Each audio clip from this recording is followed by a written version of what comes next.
The neon lights of Kepler-7 mining station flickered like dying stars against the endless black of space.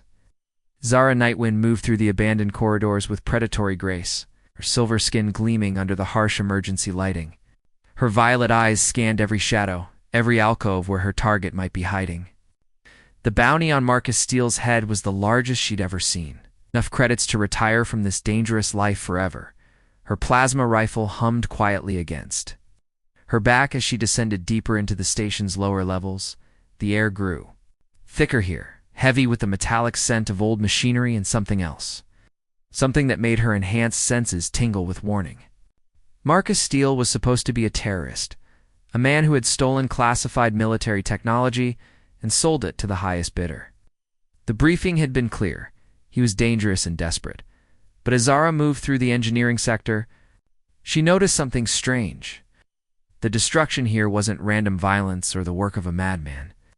Panels had been carefully removed, systems accessed with precision, and data cores extracted with surgical skill. This was the work of someone who knew exactly what they were looking for. She paused outside the main reactor chamber, pressing her ear to the cold metal door. Inside, she could hear the soft hum of electronics and the rhythmic tapping of fingers. On a keyboard, her target was inside, working on something. Zara checked her weapon one final time and activated the door override. Marcus Steele looked up from his work as she entered, and Zara felt her breath catch. He wasn't what she'd expected at all. Instead of the scarred criminal from The Wanted posters, she saw a man with kind eyes and calloused hands, someone who looked more like a teacher than a terrorist. His dark hair was disheveled from hours of concentration, and there was a weariness in his expression that spoke of someone carrying a heavy burden. "You're Zara Nightwind," he said quietly, not moving from his position at the console. The Silver Shadow. "Wondered when they'd send you." "Marcus Steele," she replied, raising her rifle, but not quite pointing it at him yet. "You're under arrest for theft of classified materials and terrorism against the Galactic Federation." Marcus's laugh was bitter. Terrorism. Out there? Calling it. He gestured to the screens around him, filled with data streams and technical readouts. "I'm trying to save lives, not take them." Despite her training, Zara found herself curious. "What do you mean?" "The classified materials I supposedly stole. They're evidence of illegal weapons testing. Captain Voss has been using remote colonies as testing grounds for new bioweapons, killing thousands of innocent people and covering it up." Marcus's voice was steady, but she could see the pain in his eyes. "I'm the only one left who knows the truth." Zara felt a chill that had nothing to do with the station's failing heating system. "You're lying, am I?" Marcus slowly reached for a data pad, moving carefully so she wouldn't see it as a threat. "Look at this. Colony reports from the Outer Rim. Entire settlements dying of mysterious plagues that appeared right after Federation military exercises." Against her better judgment, Zara stepped closer to look at the screen. The evidence was compelling. Detailed reports of civilian casualties that had been classified far above her security level. But bounty hunters didn't ask questions about their targets. They brought them in, collected their payment, and moved on to the next job. "Even if this is true," she said, though her voice lacked conviction, "I have a contract to fulfill." Marcus nodded sadly. "I understand. You're just doing your job. But before you take me in, let me show you one more thing. The reason I came here, to this specific station." He turned back to his console and brought up a schematic of Kepler-7. Red markers indicated dozens of locations throughout the facility, each one pulsing with an ominous rhythm. "Voss isn't just covering up his crimes," Marcus said quietly. "He's planning to eliminate all the evidence. It's this station, everyone on it, including you and me. The charges are already set. We have maybe 2 hours before this place becomes a debris field." Zara stared at the schematic, her mind racing. If Marcus was telling the truth, then she wasn't just a bounty hunter anymore. She was a target, marked for elimination because she'd gotten too close to the truth. The man she'd been sent to capture might be the only person who could save them both. The lights flickered again, and somewhere in the distance, she heard the ominous sound of metal straining against forces it wasn't designed to handle. Time was running out. The explosion rocked the entire station. throwing Zara against the reactor console as emergency alarms shrieked through the corridors. Marcus grabbed her arm, steadying her as the lights went out completely, leaving them. In the eerie red glow of battery-powered emergency systems, "That wasn't supposed to happen for another hour," Marcus muttered, his fingers flying over his portable scanner. Voss must have moved up his timeline. Zara tried the door controls, but nothing responded. The corridor beyond was filled with twisted metal and sparking cables. They were sealed in the reactor chamber with no way out and limited air supply. Her training kicked in: assess the situation, find alternative exits, establish communication. With the outside, there she pointed to a maintenance shaft near the ceiling. "We can climb through the service tunnels." Marcus shook his head, showing her his scanner readings. The explosion compromised the structural integrity of this entire section. Those tunnels could collapse at any moment. "We're safer here until rescue arrives." "Rescue?" Allah laughed bitterly. "No one's coming for us. Ash. If Voss is really behind this, he'll make sure there are no survivors to tell tales." They worked together to barricade the damaged door, using pieces of debris to shore up the weakening walls. As they worked side by side, Zara found herself stealing glances at Marcus. His movements were efficient and precise, the product of years of engineering, training, and military discipline. But there was something else too, a gentleness in the way he handled even the twisted metal, as if he respected the materials he worked with. "You were military," she observed as they took a break from their repairs. "Federation Navy, Engineering Corps," Marcus confirmed, wiping sweat from his brow. "Served on 3 different ships before I was assigned to Voss's research division. That's where I first saw what he was really doing." Zara settled beside him against the reactor housing, suddenly very aware of how close they were sitting. "What made you decide to go against him? You must have known it would mean giving up everything." Marcus was quiet for a long moment, staring at his hands. "There was a colony called New Haven, about 50 families trying to make a new life on. A frontier world. Voss used them to test a new airborne toxin, told his superiors it was an accident, equipment failure during routine exercises." His voice grew thick with emotion. "I knew some of those families. Good people, children who deserved a chance to grow up. When I saw the real reports, saw how they suffered," he clenched his fists. "I couldn't be part of it anymore." Zara felt something shift inside her chest, a warmth that had nothing to do with the reactor's heat. She'd spent years hunting fugitives, most of them guilty of the crimes they were accused of. But Marcus wasn't running from justice. He was running toward it, willing to sacrifice everything to expose the truth. "The bounty on your head," she said softly. "It's not just about stopping you from talking, is it?" "No," Marcus confirmed. "It's about sending a message. Cross Captain Voss, and you disappear. Your family disappears. Anyone who might have helped. You disappears." The implications hit Zara like a physical blow. By accepting this contract, she'd become part of Voss's cover-up. How many other bounties had she collected that were really about silencing whistleblowers instead of capturing criminals? "I'm sorry," she said, and meant it. "I didn't know." Marcus looked at her with those kind eyes, and she felt her heart skip a beat. "How could you? The system is designed to hide the truth from people like you, honest people, just trying to do their jobs." The way he said honest people made her feel like he saw something in her that she'd forgotten existed. For years, she'd thought of herself as nothing more than a weapon, a tool for tracking and capturing fugitives. But Marcus looked at her like she was a person worth saving. Their hands brushed as they both reached for the same tool, and neither of them pulled away. Zara felt electricity shoot up her arm at the contact, her enhanced nervous system amplifying every sensation. Marcus's skin was warm and rough from years of manual labor, completely different from her own smooth silver complexion. "Zara," he said quietly, her name sounding different in his voice than it ever had before. She looked up to find him watching her with an intensity that made her pulse quicken. The danger of their situation seemed to fade as she became aware of everything. About him, the way his chest rose and fell, the small scar above his left eyebrow, the warmth radiating from his body in the confined space. "We should keep working," she managed to say, though she made no move to pull her hand away from his. "Yeah," Marcus agreed, but his voice was husky now. His thumb traced a small circle on the back of her hand. The reactor chamber suddenly felt much smaller and much warmer than before. Hours passed as they worked to stabilize their makeshift shelter, and with each shared task, Zara found herself drawn deeper into Marcus's world. He showed her the evidence he'd gathered, file after file of Voss's crimes hidden behind classified clearances and bureaucratic double talk. Entire star systems had been used as testing grounds. Populations exposed to experimental weapons and then abandoned to die while the Federation claimed ignorance.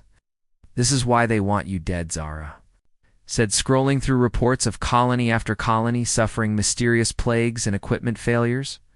"This isn't just about covering up past crimes. Voss is planning something bigger." Marcus nodded grimly. "Project Cleansing. He's developed a bioweapon that can target specific genetic markers. He plans to use it to eliminate what he calls undesirable populations across the Outer Rim." The casual evil of it took Zara's breath away. Billions of lives reduced to statistical projections and resource allocation charts. How do we stop him? Marcus looked at her with surprise and something that might have been hope. Zara realized what she'd said and felt a moment of vertigo. When had bringing in the fugitive become stopping the conspiracy? When had this man's mission become her mission too? "The evidence needs to get to the Galactic Council," she said, deflecting the question even as she answered it. "But first, we need to get out of here alive." Marcus pulled up a new schematic, this one showing the station's power grid. "There's a way, but it's risky. If we can overload the reactor's containment field, it'll create an electromagnetic pulse that should disable the charges Voss planted. But someone has to stay behind to manually trigger the sequence." "No," Zara said immediately. "We find another way. There is no other way." Marcus's voice was gentle but firm. "The timer mechanism is hardwired into the station's computer core. The only way to stop it is from here, and the person who triggers it won't have time to reach minimum safe distance." Zara felt panic clawing at her chest, an emotion she hadn't experienced in years. The thought of losing Marcus now, just when she was beginning to understand what he meant to her, was unbearable. "I'll do it," she said. "I'm faster, better trained for this kind of operation, and leave me to carry the evidence to the council?" Marcus shook his head. "They'll never believe an alien bounty hunter over Captain Voss's word. It has to be me." They stared at each other in the flickering light, both knowing he was right and both hating it. Zara had spent her career accepting that some missions required sacrifice, but this felt different. This felt personal. "There has to be another way," she insisted, moving closer to him. "I won't let you die for this." "Why?" Marcus asked quietly. "A few hours ago, you were ready to turn me in for the bounty." Zara struggled to put her feelings into words. How could she explain that everything had changed the moment she looked into his eyes?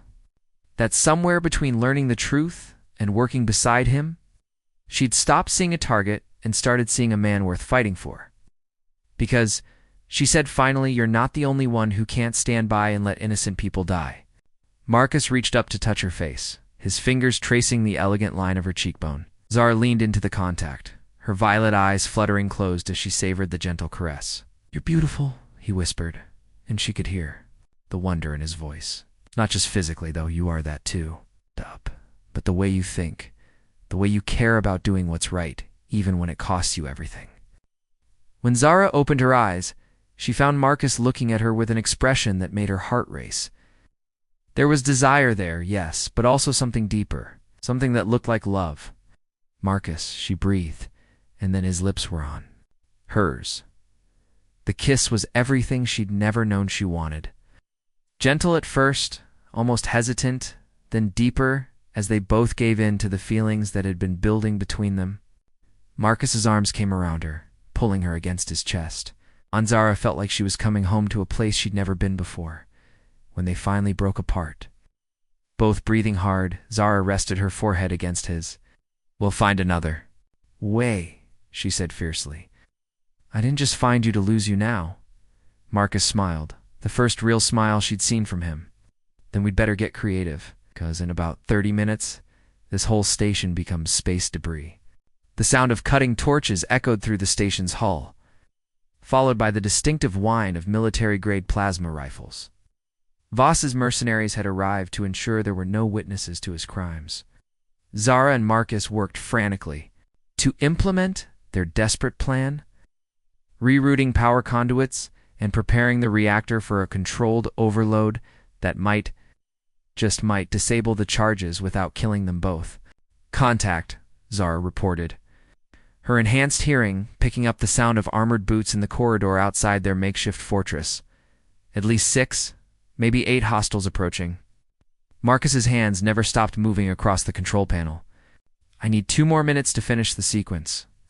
The cutting torches began to work on their barricaded door, sending sparks cascading into their shelter. Zara checked her plasma rifle and took position behind a damaged console, sighting down the barrel at the slowly widening gap in their defenses. "When they break through," Marcus said without looking up from his work, "you run. Take the service tunnel to Section C and get to the escape pods. I'm not leaving you, Zara. Please. One of us has to survive to get this evidence to the council." The first mercenary's helmet appeared through the breach, and Zara put a plasma bolt through it before he could fully enter. The others pulled back, shouting orders and preparing for a coordinated assault. 30 seconds, Marcus called out, his voice tight with concentration. That's when Zara heard a familiar voice from beyond the door. "Miss Nightwind," Captain Voss called out, his tone conversational despite the battle raging around them. "I know. You're in there. There's been a terrible misunderstanding."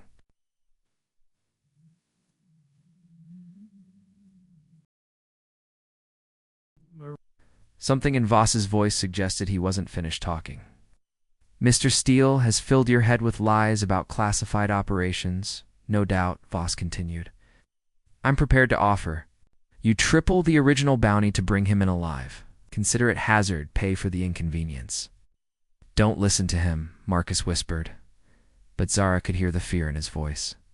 Not fear of death, but fear that she might actually consider the offer. "Think about it, Ms. Nightwind.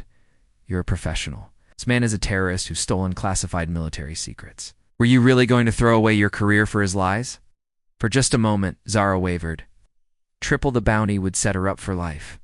She could retire to one of the peaceful core worlds, never have to hunt another fugitive, never have to choose between credits and conscience again.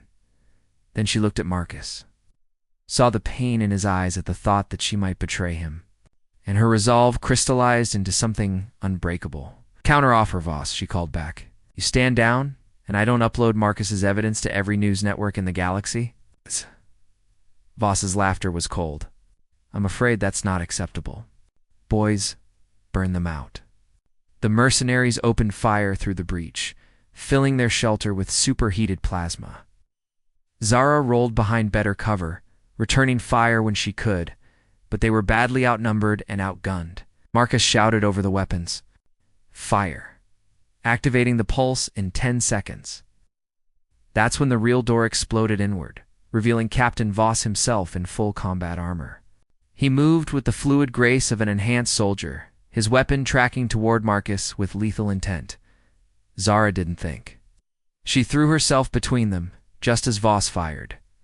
The plasma bolt took her in the shoulder, spinning her around and sending her crashing into the reactor console.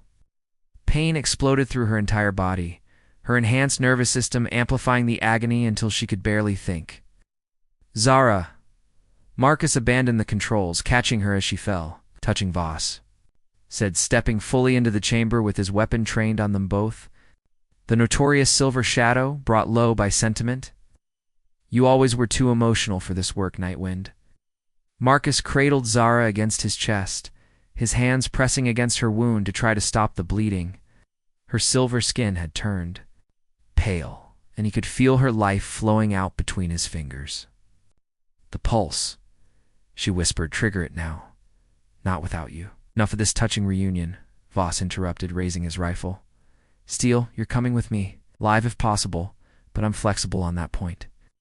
That's when Zara smiled, and Voss saw her hand resting on the manual trigger Marcus had been reaching for.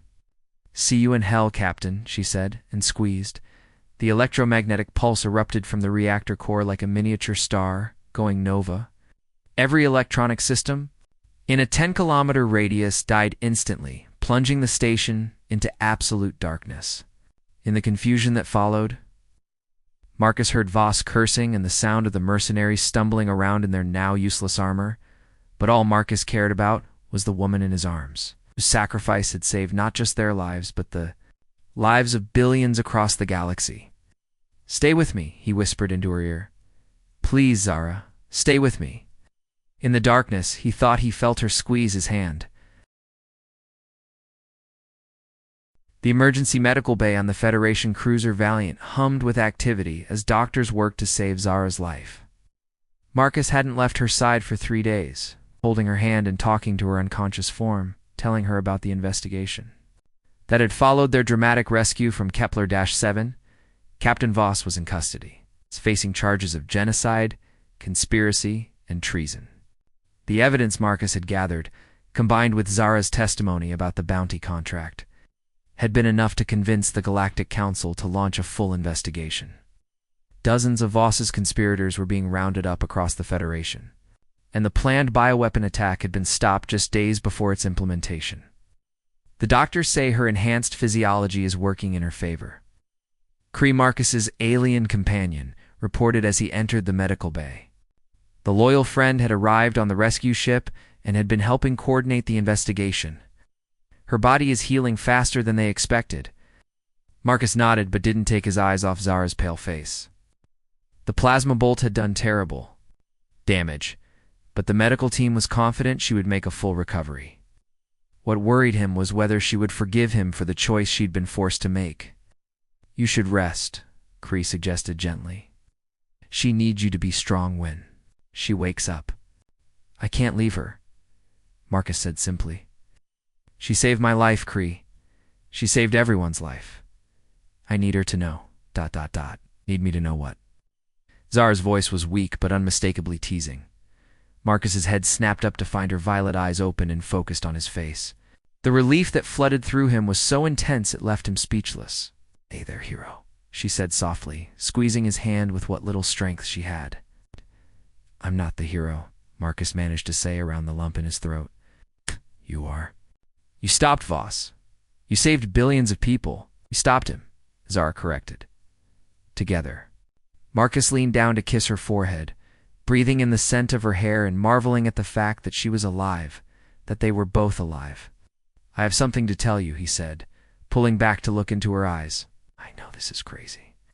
We've only known each other for a few days, but I love you too," Zara interrupted. "Oh?" Her smile lighting up her entire face. Marcus felt his heart stop and restart. "How did you know what I was going to say?" "'Cause I've been awake for the last few hours, listening to you talk to me. You've told me you love me about 30 times. Her eyes sparkled with mischief despite her exhaustion. "I was just waiting for you to say it when I could say it back." Marcus laughed, the sound carrying all the joy and relief and love he'd been holding inside. "I do love you, Zara Nightwind. More than I ever thought possible." "Good," she said, pulling him down for a proper kiss. "Because you're stuck with me now. Turns out, my bounty hunting days are over. What will you do instead?" Zara's smile turned predatory, but in the best possible way. "I was thinking we could go into business together. There are a lot of corrupt officials out there who need to be brought to justice. I have a feeling we make a pretty good team." Marcus grinned back at her. "The best." As they kissed again, Kree quietly slipped out of the medical bay, leaving the two lovers to plan their future together. Outside the viewport, the stars shone with the promise of adventure, justice, and a love that had been forged in fire and tested by sacrifice. The bounty hunter and the engineer had found something worth more than any contract or any amount of credits. They had found each other, and together they would make sure that people like Captain Voss never again used their power to hurt the innocent in the depths of space. Their love burned brighter than any star, a beacon of hope in a galaxy that desperately needed heroes who fought not for money or glory, but for each other and for what was right. The hunt was over. The real adventure was just beginning,